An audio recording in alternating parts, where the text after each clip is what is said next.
અંકલેશ્વરની sessions કોર્ટે ઝઘડિયાના માલજીપુરા ગામે 5 વર્ષ પહેલાં થયેલ હત્યાના આરોપીને 10 વર્ષ કેદની સજા ફટકારતા ખળભળાટ મચી જવા પામ્યો છે.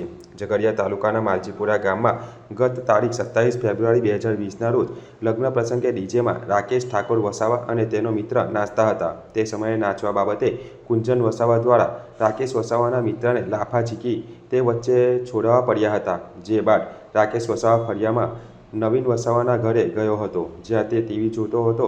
તે દરમિયાન કુંજન વસાવાએ ચપ્પુ વડે રાકેશને છાતીના ભાગે હુમલો કરતા તેનું કરુણ મોત નીપજ્યું હતું.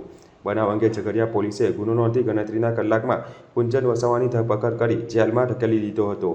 આ હત્યાનો કેસ અંકલેશ્વરની સેશન્સ કોર્ટમાં ચાલી જતા કોર્ટમાં સરકારી વકીલ જીગર પંચાલની દલીલો અને પુરાવાઓને ગ્રાહ્ય રાખી નામદાર એડિશનલ સેશન્સ જજ SP રાહતકારે આરોપી કુંજન વસાવાને તકસીરવાર ઠેરવી 10 વર્ષની કેદની સજા ફટકારતા હુકમ કર્યો છે.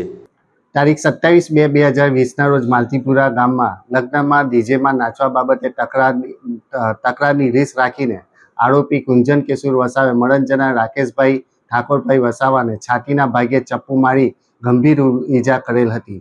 જે કેસ અંકલેશ્વરના મહેરબાન સેશન જજ શ્રી SP રાહતકર સાહેબની કોર્ટમાં ચાલી જતા આરોપી કુંજન કેશુર વસાવાને 10 વર્ષની સખત કેદની સજા કરેલ છે.